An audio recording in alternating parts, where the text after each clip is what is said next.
దేశంలో ఏ రాష్ట్రంలో లేని విధంగా ఒక ఏపీలోనే పెట్రోల్ డీజిల్ సంక్షోభం తలెత్తింది.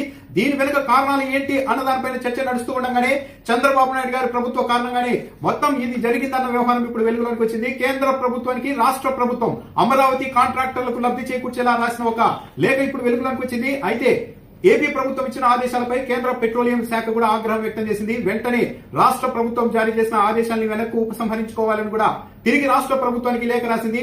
అమరావతిలో పెద్ద పెద్ద నిర్మాణాలు జరుగుతున్నాయి. బడా కాంట్రాక్టర్లు అక్కడ రంగంలోకి దిగారు. వాళ్లకు భారీగా లబ్ధి చేకూర్చేందుకు సామాన్యులకు అందాల్సిన డీజిల్ ని అమరావతి నిర్మాణ పనులకి మళ్లించేందుకు స్వయంగా రాష్ట్ర ప్రభుత్వమే ప్రయత్నించడం అనేది ఇప్పుడు కలకలం రేపుతోంది. ఈ నెల 23వ తేదీన ఏపీ పౌర సరఫరాల శాఖ కమిషనర్ కె కన్నబాబు పెట్రోలియం కంపెనీలకు ఒక లేఖ రాశారు. అమరావతిలో పనులు జరుగుతూ ఉన్నాయి పెద్ద ఎత్తున. కాబట్టి 2026 జూలై వరకు ఇక్కడ 2,75,66,000 లీటర్ల డీజిల్ అవసరం ఉంది జూలై వరకు.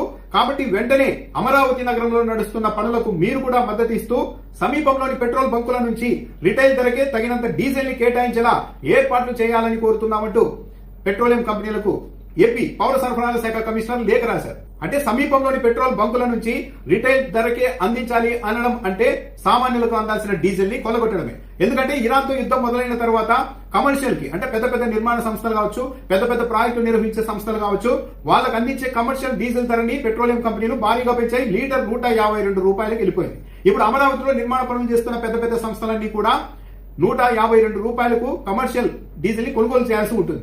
అయితే ఆ భారం నుంచి ఈ కాంట్రాక్ట్ సంస్థల్ని కాపాడేందుకు, వాళ్ళ మీద భారం పడకుండా ఉండేందుకు డైరెక్ట్ గా రాష్ట్ర ప్రభుత్వమే రంగంలోనికి దిగి నిబంధనలకు విరుద్ధంగా సామాన్యులకు అందే రిటైల్ అవుట్లెట్ల నుంచి, అది కూడా రిటైల్ ధరకే అంటే సామాన్యులకు ఏ ధరకి ఇస్తారో డీజిల్ ని ఆ ధరకే ఏకంగా జూలై వరకు 2,75,66,000 లీటర్లని సప్లై చేయాల్సిందిగా స్వయంగా ఏపీ పౌర సరఫరాల శాఖ కమిషనర్ కన్నబాబు ఈ నెల 23వ తేదీన లేఖ రాశారు ఆయిల్ కంపెనీలకు. దీనిపైన కేంద్ర ప్రభుత్వం పెట్రోలియం శాఖ ఆగ్రహం వ్యక్తం చేసింది. ఇది పూర్తిగా నిబంధనలకు విరుద్ధంగా ఉంది. సామాన్యులకు మాత్రమే, చిన్న చిన్న వాహనాలకు మాత్రమే 200 లీటర్ల గరిష్ట పరిమితితో మాత్రమే రిటైల్ అవుట్లెట్లలో డీజిల్ అన్నది అందించడం జరుగుతుంది. ఇలా బల్క్ గా పెద్ద పెద్ద సంస్థలకి అక్కడి నుండి సరఫరా చేయడం అన్నది నిబంధనలకు విరుద్ధం. రిటైల్ అవుట్లెట్లకు అలాంటి లైసెన్స్ కూడా ఉండదు. బల్క్ మీద పెద్ద పెద్ద సంస్థలకు సప్లై చేసేందుకు లైసెన్స్ కూడా ఉండదు. ఇది పూర్తిగా నిబంధనలకు విరుద్ధం. దాంతో పాటు రాష్ట్ర ప్రభుత్వం ఇచ్చిన ఈ ఆదేశాల కారణంగా అనేక తీవ్ర పరిణామాలు ఏర్పడతాయి. సప్లై చైన్ లో ఇబ్బందులు వస్తాయి. నిత్యావసర చట్టాన్ని కూడా ఉల్లంఘించేలాగా మీ ఆదేశాలు ఉన్నాయి. ఇన్ఫ్రాస్ట్రక్చర్, నిర్మాణ ప్రాజెక్టులు వంటి భారీ వినియోగదారుల అవసరాలను తీర్చడానికి ఆయిల్ కంపెనీల వద్ద డైరెక్ట్ సేల్స్ యంత్రాంగం ఇప్పటికే అందుబాటులో ఉంది. భారీ ఇంధన అవసరాల కోసం రిటైల్ అవుట్లెట్లను ఉపయోగించడం చట్ట విరుద్ధం మాత్రమే కాకుండా భద్రత, లైసెన్సింగ్ మరియు కార్యకలాపాల పరంగా ఆందోళన కలిగించే అంశం అని కేంద్ర పెట్రోలియం శాఖ తిరిగి రాష్ట్ర ప్రభుత్వానికి లేఖ రాసింది. అంటే సామాన్యులకు అందాల్సిన డీజిల్ ని మొత్తం మీరు ఇలా అమరావతి నిర్మాణం కోసం భారీ కాంట్రాక్టర్లకు తరలిస్తే దీనివల్ల అంటే మొత్తం స్తంభించిపోతుంది అని ఆందోళన వ్యక్తం చేస్తూ, కాబట్టి వెంటనే మీరు ఈ ఆదేశాలను వెనక్కు తీసుకోండి అని కేంద్ర పెట్రోలియం శాఖ డైరెక్ట్ గా రాష్ట్ర ప్రభుత్వానికి లేఖ రాసింది. చంద్రబాబు నాయుడు గారు ఎన్డీఏలో ఉన్నారు. ఏపీలో ఏ రాష్ట్రంలో లేని విధంగా ఈ స్థాయిలో క్రైసిస్ వచ్చి ఒక 500 రూపాయల డీజిల్ కోసం కూడా ఆక్వా రైతులు లబోదిబోం అంటుంటే ఎందుకు కేంద్ర ప్రభుత్వంతో డైరెక్ట్ గా మాట్లాడలేదు చంద్రబాబు నాయుడు గారు అన్న అనుమానం అందరికీ కలిగింది. అసలు విషయం ఇది. అంటే రాష్ట్ర ప్రభుత్వమే సామాన్యులకు అందాల్సిన డీజిల్ ని అమరావతికి కేటాయించేలాగా పావులు కల్పింది. ఈ లేఖల కారణంగానే చంద్రబాబు నాయుడు గారి కేంద్ర ప్రభుత్వ పెద్దలతో మాట్లాడేందుకు కూడా అవకాశం లేకుండా పోయింది. అందుకే ఆయన మౌనంగా ఉన్నారు అన్న విషయం కూడా ఇప్పుడు స్పష్టంగా అర్థమవుతోంది. చంద్రబాబు నాయుడు గారి ప్రభుత్వం ఇప్పటికైనా ఈ లేఖను, ఈ ఆదేశాన్ని ఉపసంహరించుకుందా అధికారికంగా లేదా అన్నదైతే ఇప్పటికీ తెలియడం లేదు.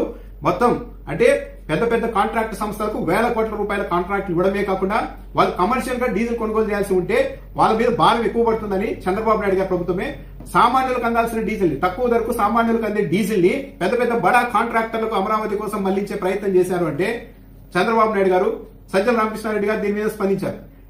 ఇలాగా కూడా ప్రభుత్వాలు నడుస్తాయా? సామాన్యులకు అందాల్సిన డీజిల్ ని పెద్దవాళ్ళకి ఇచ్చేసి ఏం చేయాలనుకుంటున్నారు? ఈరోజు ప్రజలంతా అసలు ఇలాంటి ప్రభుత్వం లేకుండా ఉంటే బాగుండు, కనీసం గవర్నర్ పాలన ఉన్నా కూడా అధికారులే అన్ని సవ్యంగా నడిపేవారు. కానీ చంద్రబాబు నాయుడు ఈ రాజకీయ నాయకుల కారణంగా మొత్తం వ్యవస్థ ఇక్కడ తలకిందులైపోతుందన్న ఆందోళన ప్రజల్లో ఉందని సజ్జల రామకృష్ణారెడ్డి గారు చెబుతూ ఉన్నారు.